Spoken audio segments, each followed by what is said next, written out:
मेरे चैनल यानी मल्होत्रास on the go में आप सभी का फिर से स्वागत है। इस बार हमारी सवारी निकली वाराणसी के लिए। सुबह 6 बजे की वंदे भारत पकड़ने के लिए हमें उठना पड़ा 3:30 बजे और खाना भी बनाना पड़ा क्योंकि ट्रेन का खाना मुझे पसंद नहीं आता। फिर हम लोगों ने पकड़ी एयरपोर्ट एक्सप्रेस लाइन क्योंकि दिल्ली मेट्रो से बेस्ट तो कुछ है ही नहीं, और हम लोग पहुंच गए न्यू दिल्ली रेलवे स्टेशन। अगले 9 मिनट में मैं आप लोगों को बताऊंगी हमें काल भैरव के दर्शन करने में कितना टाइम लगा, गंगा आरती का एक्चुअल टाइम क्या है, और क्या काशी विश्वनाथ मंदिर में प्रसाद चढ़ाने देते हैं या नहीं, और जो लोग चल नहीं सकते वो लोग दर्शन कैसे करें। ये तो एक बहुत बड़ा क्वेश्चन मार्क है, तो ये भी मैं आप लोगों को इस वीडियो में बताऊंगी। उसके लिए आपको मेरा ये वीडियो लास्ट तक देखना पड़ेगा और तब तक आप मेरा चैनल जो है सब्सक्राइब कर लेना। हम लोगों का गेस्ट हाउस था वाराणसी के कैंटोनमेंट एरिया में, दूरदर्शन ऑफिस के कॉम्प्लेक्स में। मुझे पर्सनली वाराणसी का कैंट एरिया और सिगरा एरिया दोनों ही अच्छे लगे। कैंट एरिया में बड़े बड़े होटल्स हैं और सिगरा एरिया जो है बहुत खुला खुला लगा मुझे। वहाँ पर मॉल्स भी हैं और अच्छे अच्छे शोरूम्स भी हैं। हमारा गेस्ट हाउस बहुत अच्छा था। एक लिविंग रूम था, एक डाइनिंग रूम था, 4 बेडरूम्स, 4 बाथरूम्स, एक किचन।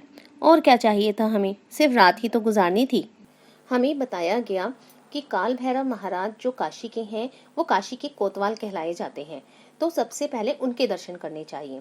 तो हम लोगों ने बैटरी रिक्शा करी और हम लोग निकल गए काल भैरव के दर्शन करने के लिए। काल भैरव का मंदिर जो है वो हमारे गेस्ट हाउस से 3.5 किलोमीटर दूर था और वहाँ तक के हमसे चार्जेस लिए गए 150 रुपए, जो बहुत ज़्यादा थे। ये लो, हम पहुँच गए काल भैरव मंदिर और यहाँ पर उस दिन काल भैरव अष्टमी थी, तो उस दिन इस मंदिर को बहुत सुंदर सजाया गया था। ये सिर्फ मंदिर की गली का एंट्रेंस था। यहाँ से मंदिर कितनी दूर था हमें नहीं पता था, और ये यहाँ तक हमें पहुँचने में कैंट एरिया से तकरीबन 45 मिनट्स लगे। और यहाँ तक पहुँचने के लिए ऑटो वाले ने हमसे 250 रुपये मांगे। कैन यू इमेजिन, 250 रुपये only for 3.5 kilometres. It was too much. Means आपको वहाँ पर ना लोकल ट्रांसपोर्ट से निगोशिएट करना ही पड़ेगा, क्योंकि वो लोग बहुत ज़्यादा चार्ज करते हैं टूरिस्ट से। लोकल लोगों को पता होता है कि यहाँ पर कितने चार्जेस लगेंगे, बट टूरिस्ट को तो ये लोग बहुत बेवकूफ बनाते हैं। हमें रिक्शा वाले ने बताया कि गंगा आरती जो है वो 7 बजे होती है। हमारे पास टाइम था, इसलिए हम लोग पहले काल भैरव मंदिर पहुंच गए, बट यहाँ पर तो उस दिन बहुत ज्यादा क्राउड था। फाइनली गली गली घूमकर हम लोग लगे लाइन में। ये लाइन जो थी वो नेवर एंडिंग थी। पता नहीं, गली से टर्न होते ही फिर से लाइन हो जाती, गली से फिर टर्न होते ही लाइन हो जाती। हमें तो मंदिर दूर दूर तक पता ही नहीं चल रहा था। अगर हम दोनों हाथ अपने स्ट्रेच करते ना तो गली की दोनों तरफ की दीवारों को हाथ लगा सकते थे, और वहां पर जितने भी स्नैक्स के आइटम्स टंग रहे थे ना वो भी हम खींच के खा सकते थे। फाइनली जब हमें ये सजावट दिखनी शुरू हुई तब हमें लगा अब तो काल भैरव मंदिर आ ही गया। चलो आप लोग भी मेरे साथ दर्शन कर लो।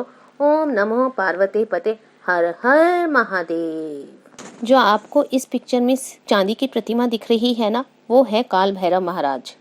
दर्शन करके हम लोगों ने पैडल रिक्शा लिया और हम लोग निकल पड़े गंगा आरती के लिए। हमने रिक्शा ये सोच के किया कि हम सिर्फ 150 मीटर दूर ही घाट से उतरेंगे। इस रिक्शा वाले ने भी हमें यही बोला, बट इसने उतारा हमें चर्च पे। अगर किसी को चलने में दिक्कत है या सीनियर सिटीजन्स हैं तो यहाँ से ना आपको व्हील चेयर भी मिल जाएगी रेंट के बेसिस पे। एक अटेंडेंट भी साथ में चलेगा। जो उसने इसको चार्जेस कोट किए थे वो थे 200 रुपीज पर पर्सन, जिसमें आपका मंदिर जाना होगा और मंदिर से लेकर आना होगा। शायद 400 रुपीज आना जाना का था टोटल। चर्च से मेन घाट 650 मीटर दूर था, जबकि हमारे रिक्शा वाले ने बोला था मैं आपको 150 मीटर दूर उतारा हूँ। हमारे को तो बेवकूफ़ी बना दिया फिर से रिक्शा वाले ने। जब तक हम गंगा घाट पहुंचे तब तक वहां पर आरती खत्म हो गई थी, क्योंकि वहां पर 7 बजे का टाइम है ही नहीं। 7 बजे शायद समर्स का टाइम है और विंटर्स का टाइम जो है वो है 6 बजे का।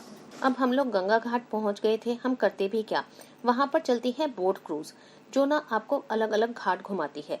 हम लोगों ने भी सोचा चलो एक बोट राइड कर ही ली जाए।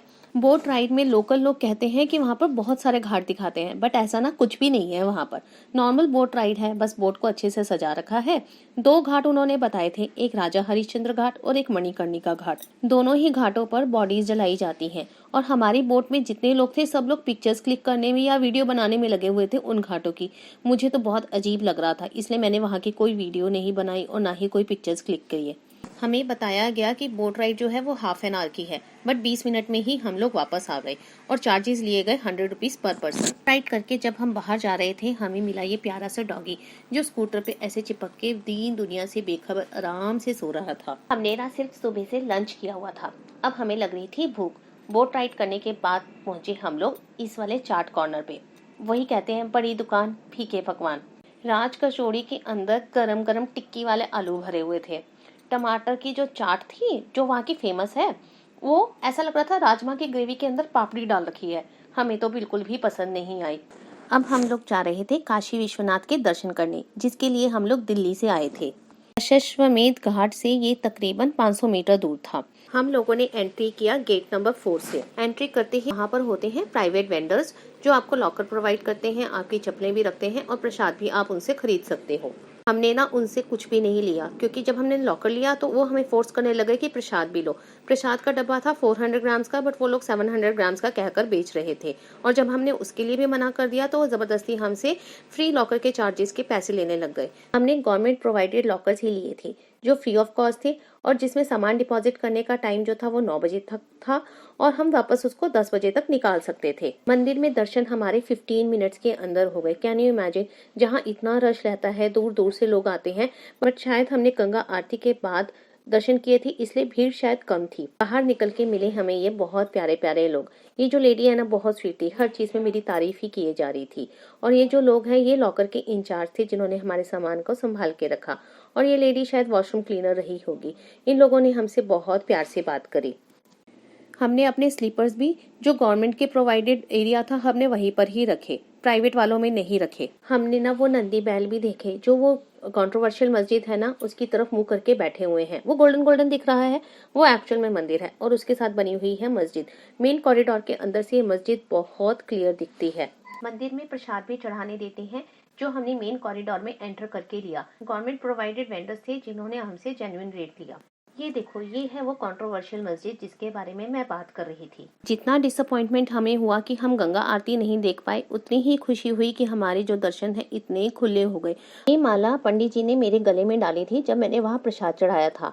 आप लोग देखकर बताओ कि ये कौन से फूलों की माला है। मुझे तो शायद ये लोटस के ना बर्ड्स लग रहे हैं, बट अगर आप लोगों को पता हो तो मुझे जरूर बताना कमेंट करके।